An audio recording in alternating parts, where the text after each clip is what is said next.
Okay, so once a year, all the time, right? before we get into this lecture, what I wanted to see if you guys could do is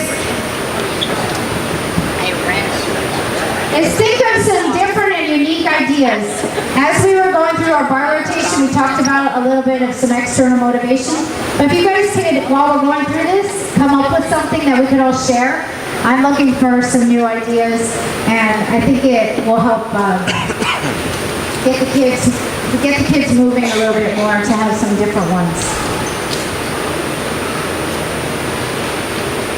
Okay, first I'm going to go through a little bit of our lecture that I do at all the different national congresses and regional congresses about coaching and what does this mean, and that it's a really, really tough job, and that is the truth. It is like being a teacher in school, which is also a very, very tough job, except you're dealing with different factors, plus they're paying you to be here, which is a little different than school as well. What does coaching actually mean first? It means to keep kids safe. That's pretty obvious. That's something we all need to do. Make sure that they're doing something so they stay safe. Teach them through the progressions of the sport. That's pretty obvious as well. Try to do the lead-ups, and as soon as you think you've broken down something enough, break it down some more. I swear that there are some things that we've broken down to the point where I'm like, wow, I didn't even think you could break it down to that point. Wendy is really, really good at that. She takes something and breaks it down to the smallest detail. But what else does it mean? This says they don't care how much you know until they know how much you care. It's cut off. I have no idea why my presentation's cut off, but it's cut off. But what's important is them really knowing that you care about them. You have to care about them as a whole person, not just the athlete. So that's important when you're dealing with the older kids who have a lot of issues going on in their life. Little kids, could be just having a really rough day, but they really want to know that you care about them as a whole person and not as labeling them a bad kid. So that's real important. Try to put yourself in their shoes with conditioning skills and coordination. So first thing, when I have a coach say, okay, go over there and do 5 ropes, or I want to see you do 25 chin-ups, those numbers are really excessive and hard, and most of us can't all do that. There are some who can, and they're super strong, etc. But the average kid cannot, and it's better for you to get a little bit lower numbers in and not use conditioning as a punishment. Whenever you're using conditioning as a punishment, it's not very good. You want to make it relevant to whatever you're learning. So Missy, I'll embarrass Missy on her story, but we look over at Beam and everybody was doing push-ups on Beam, and she knows now, but it was because they were falling on turns. And I'm like, well, how does the push-ups help them to get their turns better? And it wasn't relative to the event. And we've all done that. We go, well, we're going to punish you so you remember to try. And we always assume they're not trying when they're falling over and over. But that's not the case. What you have to do is drill the item that they're having trouble with. So if they're having trouble with full turns, you do quarter turns, you do side balances, you do releve holds, you do anything else that involves the turn if that's what they're falling on. If it's everybody needs to just push themselves harder in conditioning, or you have a consequence for not pushing yourself, then maybe it's 2 rows of rabbits or something that's not excessive. Anytime I hear that coach has done 100 push-ups or a size 100 of something, unless it's little toe tappers or something, just what I try to do every day is my exercise to keep from not getting out of shape is to try what they're doing. And I know what it feels like. I know how tiring this is. And so when I do that, I'm not giving people things that, obviously they're going to be hard for me compared to a level 9, 10. But if I know it's ridiculous and tiring to the point that they're going to die, then I change it. So I try really hard, try to put yourself in their shoes and do the conditioning like how it would be for you. Also, it's harder for very talented athletes, so I don't know how Vitaly Sherbo does this, but if you're super, super coordinated and then you have to go teach somebody, it can be very frustrating because you could do it easily, And then you go out there, luckily I wasn't coordinated that much, so I can break it down and try to think of ways. But if you're not that coordinated, you have to try to help that person through the very basic steps. And the bulk of our business, of every single gym school business, the bulk of it are kids who are not super coordinated, period. And if you don't have that in your gym, then I don't know how you're staying in business, because that's the bulk of the human race coming into our gym. Show them you're trying to help them get to their goal. So make the enemy be the goal. Well, you said you wanted to get to level 9, and this is the requirement, so I'm trying to help you get to your goal. It's not about pleasing you, it's about you helping them reach their goal. These are the 3 P's we go over at Gymcats all the time. Personal responsibility. If every kid in your group cannot do something, it's your fault. If you have 1 kid who can't do it, or 2 kids, it could be their fault or that reason. But if you always have, like we had several years ago, no e-dismount off bars. And that was because of how we were teaching it, and now we changed it, and we have a lot of e-dismounts now. But it's your fault if everybody you teach can't do a certain thing. You have to change something that you're doing. Perseverance is the nature of our sport. Sometimes it takes kids so long to get something, so we have to keep persevering and not giving up on them as we go through these things. And then obviously positivity, that's been a theme of the whole weekend. It's so much better to teach positively, and then we'll talk a little more about that later.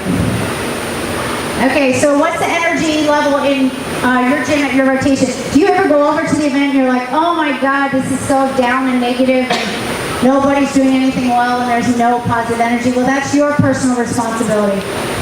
And then we did the thing called self-evaluation. So I've done this at a bunch of different congresses. What tier level coach? So I made these up, so they're not like official tiers, obviously, but I made them up. But here's tier 1. Oh, geez, cannot even see it. Okay, tier 1, it says, you can't see it. It says that, tier 1 says, I can see the problem. I call this a parent, because a parent goes, you took a step on your dismount, or you fell off the beam, or you banged your legs.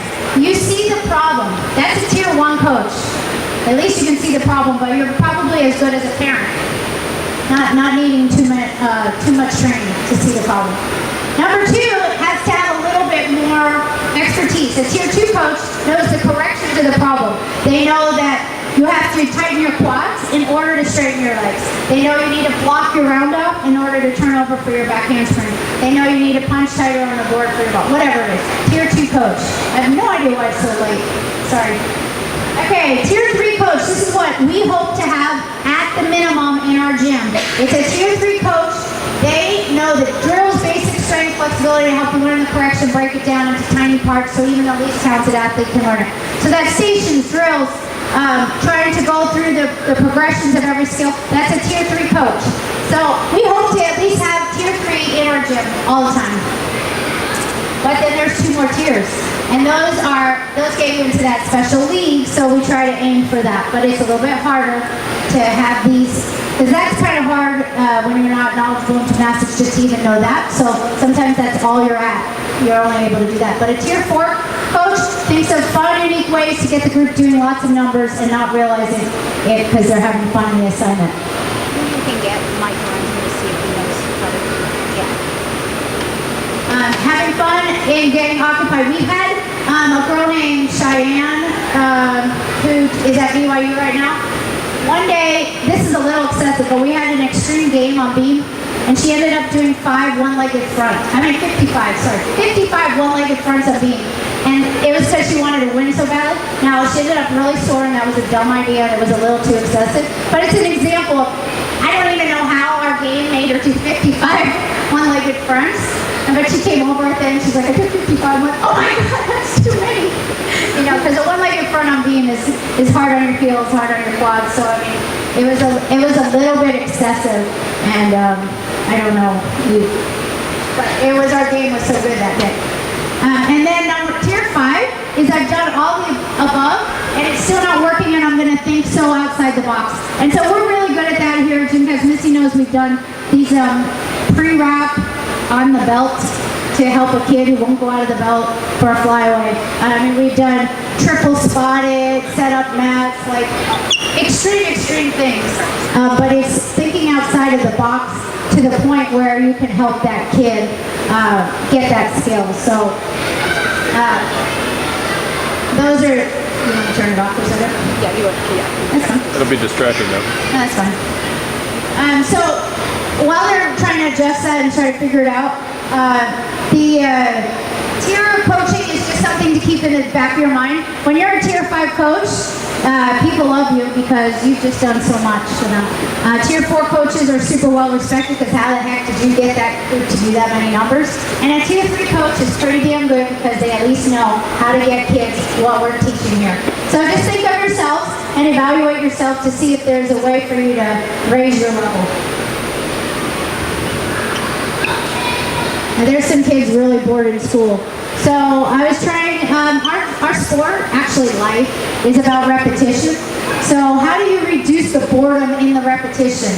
And we talked about this a little bit with cartwheels, cartwheel over a trapezoid, cartwheel up a cheese, up cartwheel down a cheese, from a kneel to a kneel, one arm, other arm, bad side, good side. You know, just mixing it up as much as you can reduces boredom. So when you're thinking of teaching, try to go, okay, how can we change this drill up? Change the station up, change anything that you're doing up so that you have a little better outcome. So this is what we went over in our bar ceremony. What the hell did I say that? In our bar rotation over there was about building different things. Jenga works really well. Connect 4 is a big one for us. Blocks, pieces. I've tried to do dominoes. We've done Othello. We've done. Have you guys ever played that head game one? You've done that, heads up. That's another one.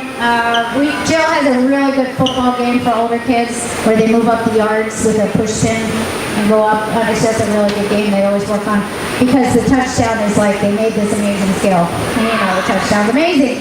So we think of a whole bunch of different ways that we can get people doing the skills with more numbers. And to be honest, if I could get rid of the games because of how much of a mess all these pieces are, I would, but they're too valuable, so we just keep them. The mess that it creates, if you're anal, it's really hard to keep track of because there's a piece everywhere. We always find it. It's always under something, and the cards are everywhere, and you know, it can be a little bit rough, but it's worth it. So every time you can grab a deck of cards, grab a box of pieces, or we've done beads in the past, we've done everything, but just make sure it's safe for that age kid.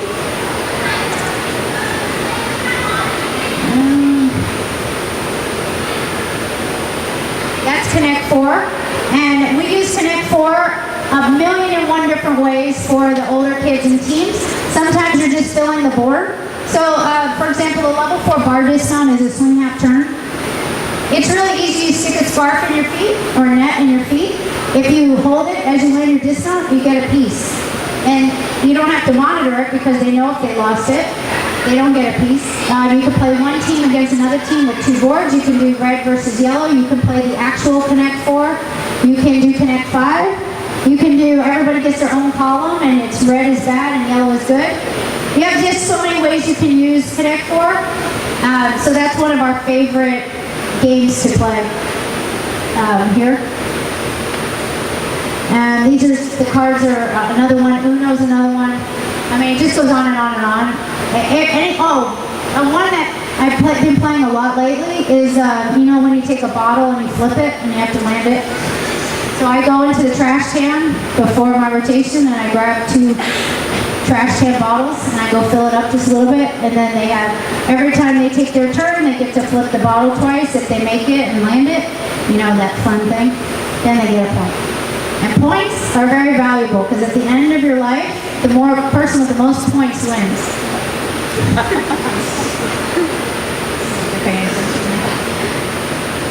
Okay, so I just needed now this time to be about sharing your ideas. So if you guys could get in a group of 8 to 10 people and kind of share ideas, and then we could present them with maybe just 8 to 10 people come together and present like one of the better ideas that you all discuss. on how to get numbers in. Sometimes it has nothing to do with the game. I do partners, and these two partners have to get to 12 points before they go to the next item. And 12 points mean they stuck their cart well, whatever it is. And then you're accountable, so that kid who always hides and doesn't take their turns, they have to go with their partner and get yelled at, or you know, the partners are the best. You could do a group of 3, you could do a group of 4, you could do a team versus another team, you could do in a row. In a row helps the hiders too. I like to try to think of ways to help the people who aren't actually getting their numbers done, get them done.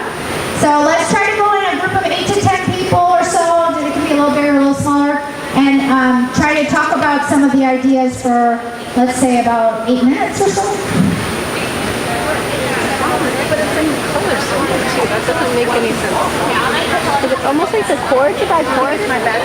Well, VGAs are really bad. Maybe the cord, VGA adapters are notorious for going bad. If it's not plugged in and screwed in. Yeah. Well, why is it that you can't see everything? Well, I mean, that's what I think maybe the chords weird, but look what it is. It doesn't have HDMI. Yeah, I mean, is there something else that you attach to these anymore, or is it for this model? For a VGA, that's all you got. Yeah, okay. For an HDMI, HDMI is not on this laptop. but you need a. Or do they have a USB? There's a mini DV to HDMI adapter. Oh, there is. I might have this. Oh, really? Let's try that. Try it. I don't see anything in the user manual that says.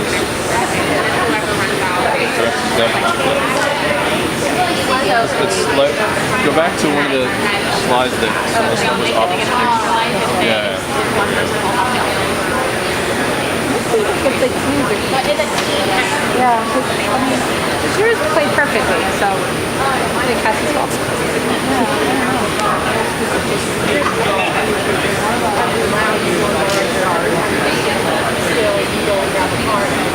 Like using serious passwords.